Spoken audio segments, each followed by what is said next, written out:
Political పార్టీలు లీడర్లు ఏదైనా ఒక యాక్షన్ ప్లాన్ ఆర్ ఒక ఈవెంట్ ఏదైనా ప్రోగ్రామ్ తీసుకునేటప్పుడు ఆలోచిస్తాయి, ఇది మనకేమైనా పొలిటికల్గా ఉపయోగపడుతుందా లేదా అని. సరే, ఒక మంచి పని చేసి దాన్ని వాడుకున్నా కూడా ఇబ్బంది లేదు, అది జనానికి ఉపయోగపడతాయి.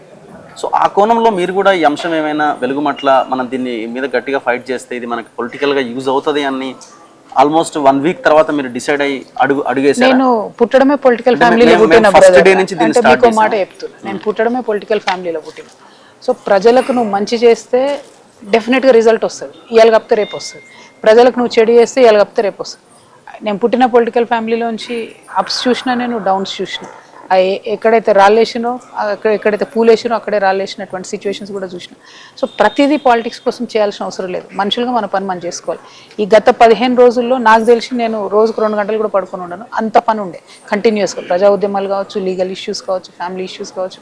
నిన్న నేను వెలుగుమట్లకు బయలుదేరి వెళ్ళేటప్పుడు కూడా మా ఆయనకు 104 జ్వరం ఉంటే కూడా ట్యాబ్లెట్ ఇచ్చి వెళ్ళాల్సిన పరిస్థితి, ఎందుకంటే కమిట్మెంట్ ఇచ్చిన డేట్ ఇచ్చిన పోకుంటే బాగుండదని వెళ్ళిన. సో 100 ఉంటాయి ప్రతి మనిషికి, అందరూ అన్నిట్లో జంప్ చేసి చేయాలని లేదు.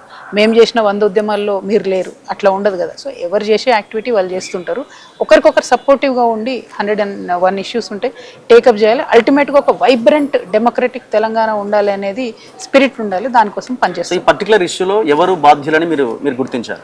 ఇప్పుడు ఇందులో నిన్న అక్కడికి వెళ్ళిన తర్వాత క్లారిటీగా నాకు అర్థమైంది ఏంటంటే ఎవ్రీబడి ఈజ్ సైలెంట్. అంటే దాని వెనుకున్న కాన్స్పిరసీ ఏంది, ఆ 5 hours అక్కడ ఉంటే కూడా ఒక్క ఆఫీసర్ కూడా ముందుకు రావడానికి ఇష్టపడట్లేదు. కలెక్టర్ బేషజాలకు పోతున్నాడు రావడానికి.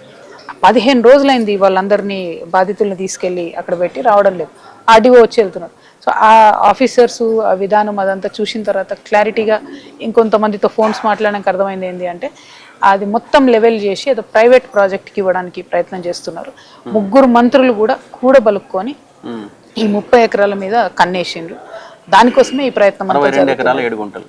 నో, బట్ అందులో 30 ఆల్రెడీ ఆక్యుపై చేయడానికి లేదు కదా, చట్టం లేదు. అంటే వాళ్ళు చేసేసినామన్న ధీమాలో ఉన్నారు అన్నట్టు ఆల్రెడీ. దానికి వాళ్ళు చెప్తున్నది ఏంటి అంటే ఆ దాత ఎవరైతే ఇచ్చిండో మొదలు 30 ఎకరాలు డైరెక్ట్గా ఆయన రైతులకే ఇచ్చేసిండు. ఆ రైతుల పేరు మీద ఇప్పుడు ఆ భూమి ఉందంటారు, కానీ ఇందాక సోదరుడు విఠల్ చూపించినట్టు రైతుల పేరు మీద లేదు, అది ఇండివిజువల్స్ పేరు మీద. అది కూడా ఇప్పటికి కూడా భూదాన్ ల్యాండ్ అనే చూపిస్తుంది, చేంజ్ అవ్వలేదు ఎగ్జాక్ట్లీ. సో వాళ్ళు చెప్పేది ఏంటంటే ఇది ఆల్రెడీ రైతులకే ఇచ్చిండు ఆయన, భూదాన్కి ఇవ్వలేదు అప్పుడు అని చెప్తున్నారు, కానీ which is wrong. So everything about this issue is wrong. ఇట్లాంటి ఇష్యూలో సైలెంట్ ఉంటే ఇబ్బంది అవుతుంది.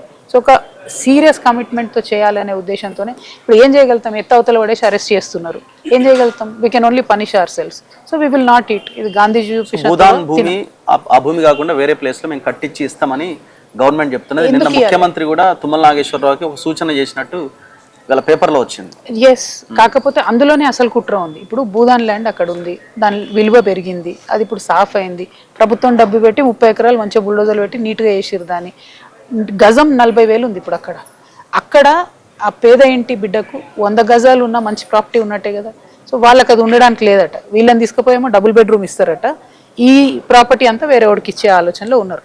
అసలు first of all fundamental right ప్రకారం నువ్వు ఎందుకు వస్తావు? నా ఇల్లు నేనున్నా, కట్టుకొని ఉన్నా, నేను అప్లికేషన్ పెట్టుకున్నా రెగ్యులరైజేషన్కి, నువ్వు చెయ్యాలి, నువ్వే రావడానికి ఎంక్రోచ్ ఎట్లయితావు? అదే ఫండమెంటలీ తప్పు. కాబట్టి మనం ప్రశ్నించాల్సిందే. పేదవాడు అక్కడ ఉండొద్దు, వాడిని తీసుకుపోయి నేను డబుల్ బెడ్రూమ్ ఇస్తా అంటే we are not at your mercy. నా ఇల్లు గులగొట్టి ఇంకో ఇల్లు ఎట్లు ఇస్తావు? పొంగులేటి ఇల్లు గులగొడదాం, ఇప్పుడు ఇద్దామా 2 డబుల్ బెడ్రూమ్, కాకపోతే 3 ఇద్దాం, అట్లా ఒప్పుకోడు కదా ఆయన. పాయింట్ ఏంటి అని అంటే encroachment of my property, you cannot do that. ఆ చేసే అహంకారం వచ్చింది అంటే ఎందుకు వచ్చింది? ఈ 2.5 yearsలో మనం సాలిడ్గా నిలబడి, మనం అంటే తెలంగాణ సొసైటీ సాలిడ్గా నిలబడి ఒక భయం క్రియేట్ చేయలేకపోయినాం గవర్నమెంట్లో. పేదవాడి రైట్ మీద ఎంకరేజ్ చేస్తే మేము ఉన్నామని చెప్పి.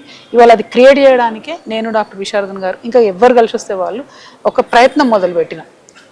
ఇండెఫినెట్ ఫాస్ట్ చేస్తాం, ఏమన్నా హాస్పిటల్ వేసుకొని ఏడన్నా వేసుకొని ఈ ఇష్యూ నువ్వు ఎక్కడ ఊలగొట్టినావో అక్కడ పట్టా ఇచ్చి అక్కడ ఇల్లు కట్టించి ఇచ్చే వరకు చేయాలన్నది మా ఉద్దేశం. కేటీఆర్ వెళ్ళాడు ఇమీడియట్గా 1-2 daysలోనే ఆయన వెళ్ళడం జరిగింది. మీరు అంటున్నారు బీఆర్ఎస్ వాళ్ళు కూడా కాంప్రమైజ్ అయినట్టున్నారు అని, కానీ వాళ్ళు వెళ్ళినట్టున్నారు కదా.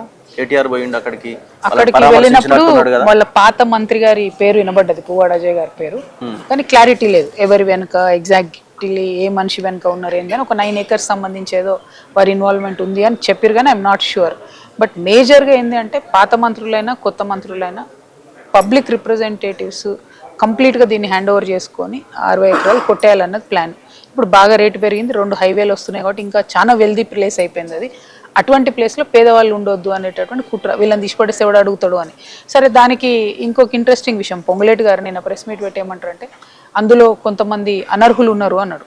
అంటే కొంతమంది అర్హులు ఉన్నట్టే, నువ్వు అర్హుల ఇంటి మీద బుల్డోజర్ ఎట్లా తీసుకుపోతావు చెప్పు? అర్హులు ఉంటే ఎట్లా తీసుకుపోతావు నువ్వు?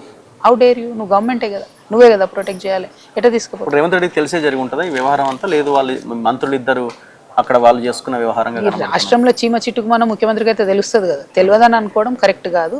తెలిసి ఇగ్నోర్ చేస్తున్నారు అంటే పోయేగాలం వచ్చిందని అర్థం. అంటే కోఆర్డినేషన్ లేకపోవడము, మిస్కమ్యూనికేషన్, ఇట్లా రకరకాల అట్లా ఉండదు కదా. Law and order issue, humanitarian issue, అందరూ 15 రోజుల నుంచి కోడై కూస్తున్న ఇష్యూ, ఇంటెలిజెన్స్ వ్యవస్థ ఒకటి ఉంటుంది కదా, చెప్తారు కదా, డీజీపీ గారు చెప్పే ఉంటారు కదా మిమ్మల్ని అందరిని అరెస్ట్ చేసిన రోజు. చెప్పలేదంటే ఏ వారి కర్మ, మనం ఏం చేయలేం.